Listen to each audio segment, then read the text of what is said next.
来吧，新玩具！今天咱们来玩 NA 新出的这款救护车。盒子的外包装也是很复古的。制品方面，一份线稿的说明书。不过这个说明书画的是铁皮啊，配件的内容有这么多。我一开始以为啊，这一块还会变成车顶的部分，难道是一个拆分变形啊？后来拿到实物一看啊，原来不是。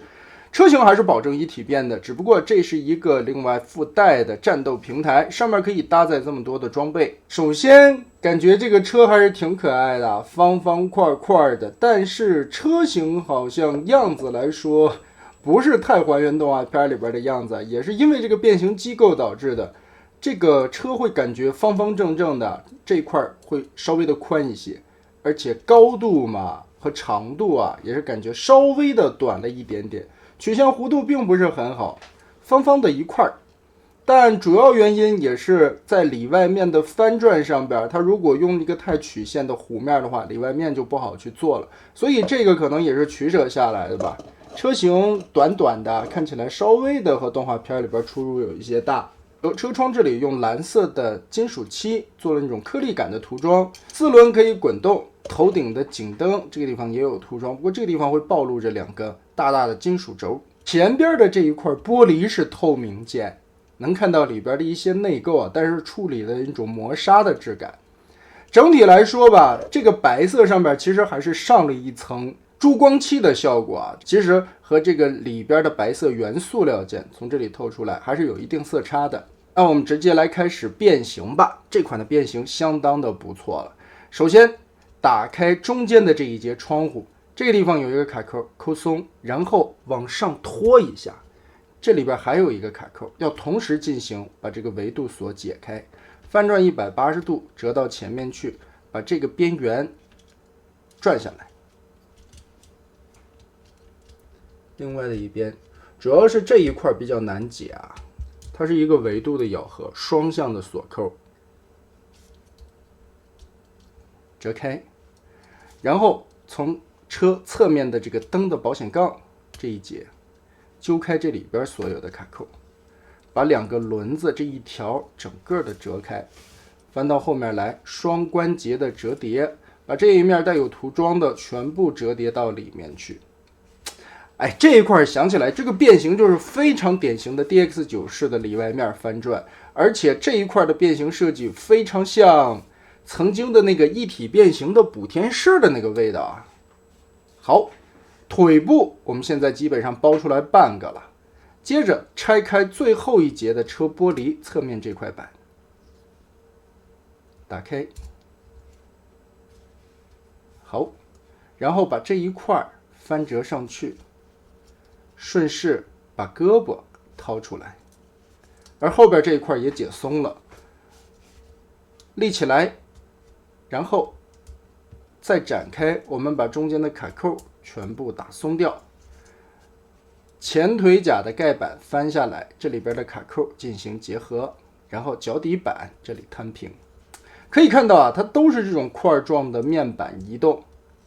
然后最后一锁定，一条腿就整体的包出来，而且嘛，里外面的切换在腿上边也是干干净净的一条白腿，大腿根部这里旋转一下，扭到正确的角度上，非常精彩，也是非常典型的一个里外面切换。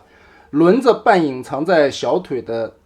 腿肚子的部位啊，这一块的这种感觉很棒，我个人很喜欢这种半露着轮子的味道。腰部立起来，记得从这里胯部旋转180度，这面是正面。好，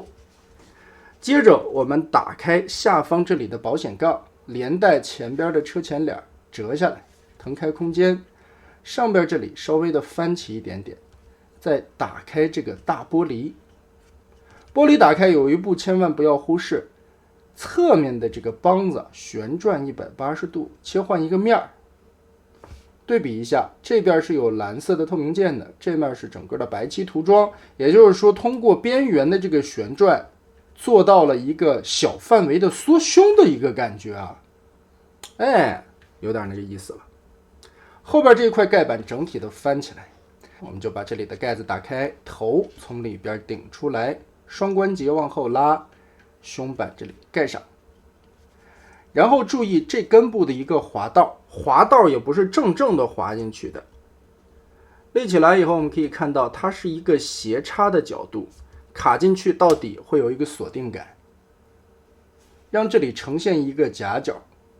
然后这个地方的弧线刚刚好卡在这个缝隙上，这样就变形到位了。胸板盖起来，肚子这一块盖起来，然后把保险杠往下翻折，翻出来它的腰部装饰甲。好，胳膊我们先放在上面，背包这一块整个的180度旋转过来，把颈灯转到里侧去，然后侧面的这一块挡上去，填补肚子中间的空洞位置。这里边有个暗扣的结合，记得把这里插上，找准。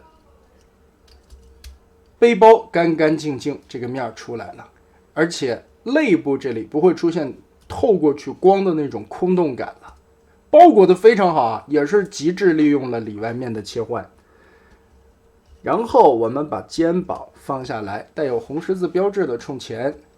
胳膊现在在这个位置，注意要旋转这个手腕的时候，这里边有几个点。首先根部这里的滑道向下拉到头，然后把这块面板旋转180度，让这个缝隙贴过来，拼齐，再把这一块扣上，胳膊就变好了。另外的一边也是转到正确的角度，滑道推到底，旋转180度，拼过来，扣齐。变完了以后，可以说人形干干净净，整整洁洁。唯一让人觉得有一点不满意的，袖套这里稍微的有一些宽，在一些细节的处理效果上边，非常的带感，很记忆的一个造型。可以说比较起 1.0 来，这款救护车的样子 2.0 重新修正了以后，确实会更加还原于动画片里边的感觉。侧面看，背包这里也不算大，干干净净，很整洁。背后这里边看也是比较整体的一个风格，和动画片里边的设定图这个背后的效果也差不多，只是轮子这里稍微的露着半个边，不过这也算是一种另类的机械美吧。唯一可惜的就是小臂这个地方啊，有点袖子太大了，大套袖啊。如果能把这个边折下去的话，胳膊能保证这个宽度，其实会更加的效果好一些吧。可动方面，头部这里有一个双段的关节轴，可以活动范围很大，而且开口的球碗头可以跟这么抬起来，360度旋转没有问题。胳膊平举无压力，而且因为变形的需要，它可以举到这么高，360度旋转，都是轴啊，这回也没有球关。二头肌360度旋转，胳膊肘的位置是双段关节，曲臂也可以去到很高，手腕可以旋转，插拔的关系可以拔下来。换上了造型手以后，造型手上边还有一节手腕弯折的关节，腰部360度可以旋转，独立做了弯腰的关节，但是弯腰以前先把这一块装甲顶开，可以从这些关节往下弯曲。前踢可以踢平，后踢也没有任何的阻挡，侧踢撑的力度也还可以。大腿这个地方上下有2段的左右180度旋转，膝盖位置从上边的这一段可以折90度，但是呢，你把这一节再拖开一点点，就可以更高的折到135度左右的距离。脚底整脚面的左右接地做了独立的关节，它这回有带2个喷射的透明键，特效的应该是飞行背包用的，但配件里边其实并没有飞行背包。我看了一下它的那个配置清单，救护车确实是不带的，飞行背包在铁皮里边，但是它带了2个特效键，而这2个特效键也没有其他的用处了，像武器上面这里也插不上去啊，所以这个就很尴尬了。总结一下，整体的变形过程可以说非常的好玩。2.0 的转变之后，相比起 1.0 的那个变形逻辑来说，可以说各有千秋，但 2.0 能保证更好的一个人形的美型度， 1.0 的那个车型会更加的好看一些。但整体来说的一个质感方面，我觉得 2.0 无论是在这个涂装还有人形的整体修饰上边，都比 1.0 有了不少的进步。最主要的是，这两条腿不会像 1.0 那个样子，小腿的部分暴露太多的螺丝孔位，还有穿轴的地方，相对来说比 1.0 要好出不少，而且整体的一个人形修饰下来的效果也是有目共睹的。唯一可惜啊，就是车型的时候，因为这个变形结构导致了车型太短太方正，并不如 1.0 那么美观，但变形逻辑方面也算是 DX9 时代遗留下来的精髓所在了。里外面的翻转在这款上面运用的淋漓尽致，相当不错的一个设计。变形起来它主要就是好玩，这个也是我们这2天玩的这几个玩具里边非常尴尬的一个点了。到底是要完美的还原2个形态，还是在玩的过程中这个变形的流畅程度以及奇思妙想的零件转换，这2方面哪个更重要呢？其实不外乎也就是变形金刚里边的金刚派与变形派之争。这2派打架由来已久了，喜欢造型的自然是要各个方面来完美还原了，那喜欢变形把玩的呢，又要过程的一个流畅度，可能在外观上边就不是那么太重要了。其实说白了，这就是鱼与熊掌不可兼得。你照顾了好玩的变形，它2个形态必须得拿出来一些取舍。你为了2个形态的完美还原，自然要做更多的零件来服务于它当时记忆的那个外观的一些不合理的因素。但我相信喜欢 NA 的玩家大部分应该都是属于变形派的吧。确实这么小的一个东西放在手里边来回的把玩的过程中，每一个零件的巧妙运用以及 NA 的设计来说，整体的逻辑都是它尽量的使用最少的零件来处理一些更好玩的转换效果。人形能保证个80%-90%的美观程度，非常不错了。唯一可惜就是袖套的这一块感觉有一些宽，车型可以说几乎崩掉了。但好玩的变形过程和巧妙的里外面转换，绝对可以满足这些变形派的喜欢把玩的玩家。那么得嘞，这一款 NA 的救护车大概就是这样了。